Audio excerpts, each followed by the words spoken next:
Synchronisation programme అని అది ఎప్పుడైతే వీటికి వస్తుంది సార్ అప్పుడు మనం వాటిని అప్పుడు కరెక్ట్గా ఫీడ్ ఇచ్చి కాన్సెంట్రిక్ ఫీడ్ అను ఆ టైంలో మనం ఇన్సెమినేట్ చేస్తాం సార్. Timing is important. అది ఉంది, నాకు ఐడియా ఉంది. ఇప్పుడు కాన్సెంట్రేట్ ఫీడ్ అప్పుడు ఐడెంటిఫై చేసి ఇస్తారా? ఎస్, ఆ పర్టికులర్ టైం ఆ 2 weeks టైంలోనే మనము ఇన్సెమినేట్ చేయాలి సార్. అప్పుడు ఖచ్చితంగా మనకి మా ఓన్లీ నాకు అర్థమైంది. అప్పుడు చేసేటప్పుడు మీరు ఐడెంటిఫై చేసి ముందు ట్రీట్మెంట్ ఇస్తారని అడుగుతారు. మన ట్రెడిషనల్ ప్యాటర్న్ లో 30% కన్సీవ్ అవుతున్నాయి సార్.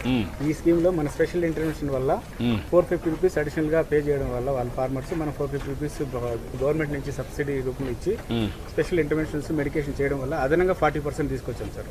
ఈ మనం ఇంటర్వెన్షన్ లేకుంటే ఈ 40% అనిమల్స్ కన్సీవ్ కాకుండా కల్లింగ్ వెళ్ళిపోయాయి. 900 రూపీస్. సో దానివల్ల కూడా మనం పైలట్ కింద మనం 450 రూపాయలు ఇచ్చాము. ఇప్పుడు ఇవన్నీ మనకు ఎంతవరకు ఎప్పటి నుంచి చేస్తున్నాం, ఎంతవరకు సక్సెస్ అయింది సార్? ఇది లాస్ట్ ఇయర్ నుంచి చేసాం సార్. 2 phases చేసాము. మొదటి విడతలో ఆల్మోస్ట్ 65% యానిమల్స్ మనకి కన్సీవ్ అయినాయి సార్. సార్ ఇందులో వాళ్ళ కాంట్రిబ్యూషన్ ఉంటే రెస్పాన్సిబిలిటీ ఉందని 50% వాళ్ళ కాంట్రిబ్యూషన్ కూడా పెట్టించాము. సో వెరీ గుడ్, మంచిది, బాగుందమ్మా ఇది.